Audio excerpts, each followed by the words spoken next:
Here's an experiment for you. Take passionate experts in human resource technology. Invite cross-industry experts from inside and outside HR. Mix in what's happening in people analytics today. Give them the technology to connect. Hit record. Pour their discussions into a beaker. Mix thoroughly. And voila, you get the HR Data Labs podcast, where we explore the impact of data and analytics to your business. We may get passionate and even irreverent, but count on each episode challenging and enhancing your understanding of the way people data can be used to solve real-world problems. Now, here's your host, David Turetsky. Hello and welcome to the HR Data Labs podcast. I'm your host, David Turetsky. Like always, we try and find you fascinating people inside and outside the world of HR. Today, we're still at the SHRM 22 conference here in beautiful New Orleans, Louisiana. Today, we have a pleasure to talk to Jessica Miller-Merrell, who's the CEO and founder of Workology. Hey, Jessica, how are you? Hey, I'm doing great. So, Jessica, one of the things we typically do is we'll ask people to give us a little bit of background about themselves first. Describe who Jessica is. Only my therapist knows, right? That's okay. Now we don't everybody have does to... here. No. So I'm an HR practitioner turned entrepreneur, and we really are focused on providing resources, information, training, and support for the HR community. Excellent. Workology is a destination that reaches 800,000 HR practitioners every single month, and I'm focused on helping them elevate their business. I'm a former practitioner turned entrepreneur, and I love doing this work because I'm helping serve the person that I used to be Excellent. In those organizations. That's awesome. It's a great goal, and I'm glad you're doing it. Thank you. So one other thing that we do is one fun thing that no one knows about you. One fun thing that no one knows about me. I really love stand-up paddleboarding. I moved to Austin about 6 years ago, and I go every chance that I can. That's awesome. I'm so uncoordinated that I would probably fall every single time trying to get up on a board, but I applaud you for trying. It's good for core work, and it's a lot of fun. Austin is a great place for that, and it gets me out of the office or my home office or work office, whatever, and out into beautiful just views. And I'm sure with the temperatures being what they are recently, it's better than being just normally outside because you can actually get in the water anytime you get too hot. The temperature, yes, it's not unlike Louisiana, New Orleans is right now. We just don't necessarily always have as much of the humidity. So it's 6 or 3 digits for sure for the next couple of months. Yes. Yeah. That's one thing I don't miss being in Massachusetts is 3 digits. Yes. So one of the things we wanted to talk about today, and our topic for today is understanding what senior HR and CHROs are dealing with today. And Workology is working on a CHRO survey, which is fascinating. So what we're going to do is we're going to talk about your CHRO survey.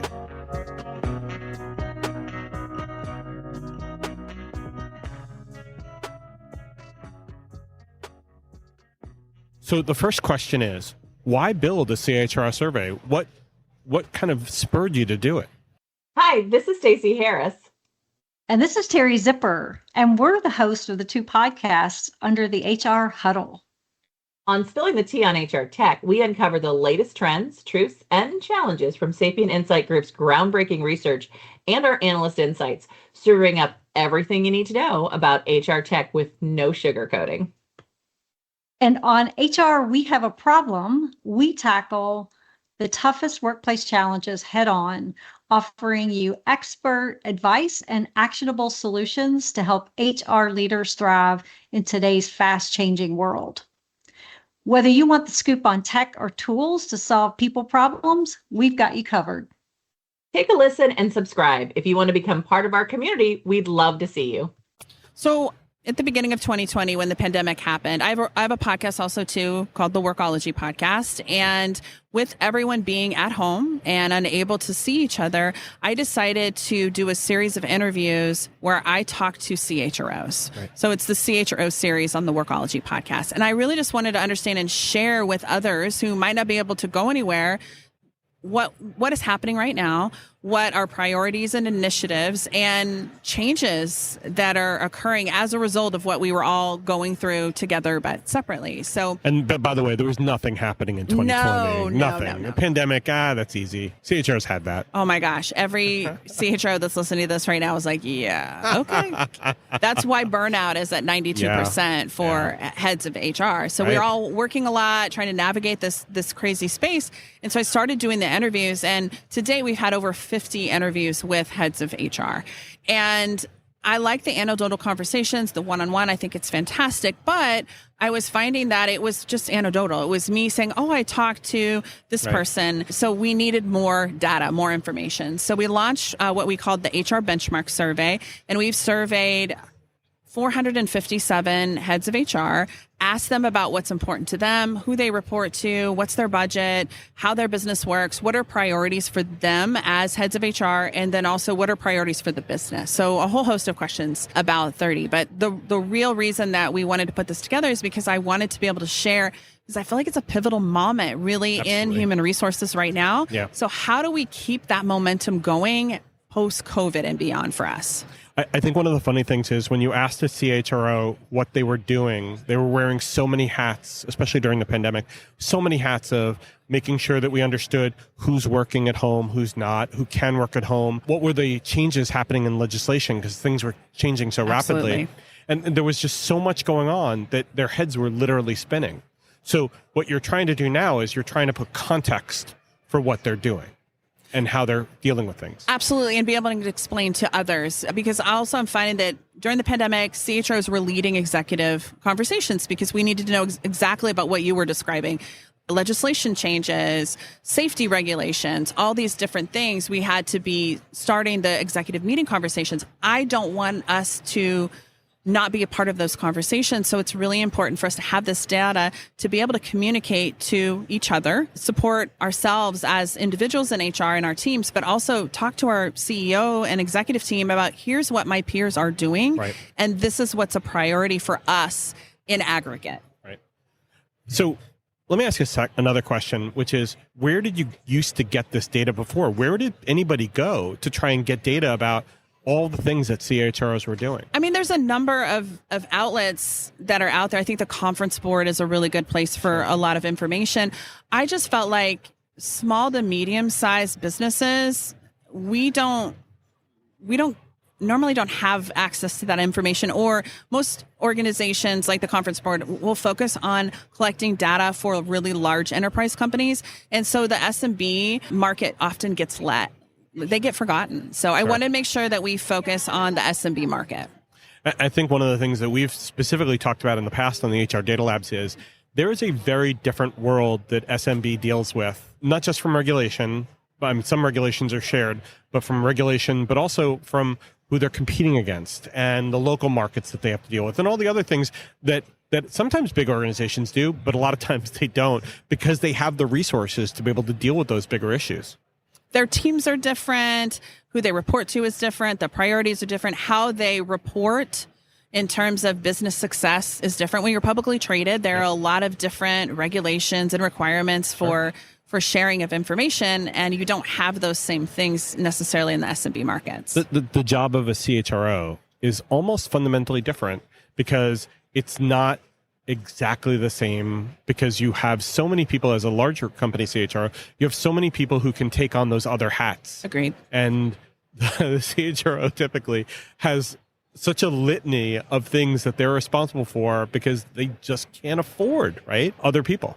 And we've seen that in our CHRO series on the podcast too. I've talked to chiefs of staff with 25 employees all the way up to HR organizations that were supporting Fortune 100 companies. So, when you have a team of employees that are 300,000 plus strong, as a CHRO, it is very different. What your schedule looks like, how you filter and organize information versus a 25-person or a 250-person or a 2,500-person organization.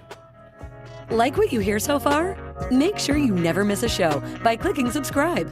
This podcast is made possible by Salary.com. Now, back to the show. So let me ask this other question, Jess. Where could this survey go? What are you hoping that the future is? Where do you want CHRO, the CHRO data and the CHRO survey to go? What would be your dream? So my vision is quarterly information. So I really want to have like a body of work in research, because that's really my background is in research. I have a degree in anthropology. So I feel like very cool, yeah. the HR profession is sort of my culture that I'm studying as an anthropologist. So I want to be able to have this body of work, quarterly trends uncovered in information. So when we look back in 2 years, 5 years, 10 years, at the end of my time in human resources, I have really built something that really showcases how dynamic and interesting and just fascinating, really, the role of the human resources professional is. I love that. And to me, as a statistician, I love to longitudinally look at things and say, why is something so different? What's the things that make it different? Whether it's industry, whether it's time, whether it's geography, whether it's just purely the size, because obviously, as we talked about, size could be a big differentiator, even in the small to mid-sized markets. So are you planning on doing things like actually having researchers who are pouring through the data and doing research papers on it, kind of like what, the Gartners and Deloitte's have done in the past? We'll see what happens. I mean, we've just launched the first quarterly results of the survey. So I'm getting ahead of myself. Yeah, you are. But I love how you're thinking, because, yes, I would love a team of data analysts and data scientists to dive in this information, take a look at it, and pull out real gems. Because the more information we get from the survey, the more people who are inputting their information into it, the more granular I can get, the more vertical, just like you were saying, location, geography, all the things. That's what gets me excited is can I find a trend or uncover something in one of those areas that we might have missed, because we haven't really evaluated or researched the HR professional in this way before. So I'm excited to see the possibilities. There's no better person, I think, that could steward this than an anthropologist, because your background is in studying the human condition, right? It's so crazy that this is where I ended up, because really I went to school and then I just kind of fell into human resources. Right. So now kind of circling back, it's this is what I was training for. So I'm really excited to see how the data and our research is received. And then you were dreaming up all the things for me, what the future is going to look like. Just call me. We'll talk. Absolutely. So one of the fun things, and I think everybody who heard what you just said kind of agrees, a lot of us fall into HR. We had different backgrounds, whether it was, having a liberal arts background or having an art history background, or I have a statistical econometrics background.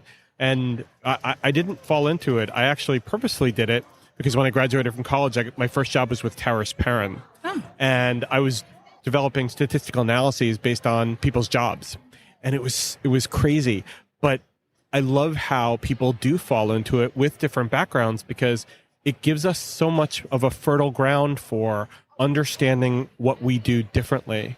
And those differences make us a better group for it. So I'm glad you're here. I love it. Innovation is everything. So the more diversity we have in terms of people we bring into the profession of human resources, I think the better it is for everyone, because we're dreaming up new things. I mean, think about the number of HR technology companies that have come into this space from when I first started until now. The sky's the limit. I love seeing the evolution. And I think that as individual practitioners, we should expect the same things. We are changing human resources forever. Absolutely. Totally wholeheartedly agree, especially in the world of people analytics where, marketing, finance, production, logistics, they've been doing statistics and analytics forever. We just started. It's so new for us. And yes, you can listen to people like Al Adamson and Richard Rosenau and David Green or me and talk about, what's happening in that world. But because we now have people who have those backgrounds in the world of HR, they're pushing us to go differently. So I'm glad you're here. Yeah, thank you. I'm excited to see what's in store. And I love that research and data has finally arrived. It totally makes sense why it's here. When I think about all the information and data that I'm inputting and then all the technologies that I'm using, like it's a lot of information. Putting it all together and trying to make sense to help forecast or artificial intelligence, the possibilities are really endless for us. And we hope that the HR world becomes more friendly to analytics because, let's be honest, not all of us have math degrees and a lot of us hated our statistical classes, but hopefully we're going to get there. And hopefully your research shows that. Yeah, I feel like HR professionals are open and we just have to keep talking about the value that data brings, the different ways that can be used. I feel like all this statistical data can be so incredibly helpful right now as we're still going through the Great Resignation. Imagine a world where you could anticipate turnover and plan for it from a workforce planning standpoint. Every HR leader, I think they should be super excited about that possibility because it will definitely change our job and our role in the organization forever. And let's pray that happens. It's on its way. I know it is coming. It is.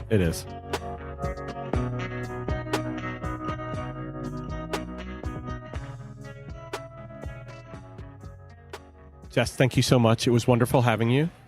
And hopefully we can have you back for a different topic I would someday. love to. Thank you so much. Take care and thank you.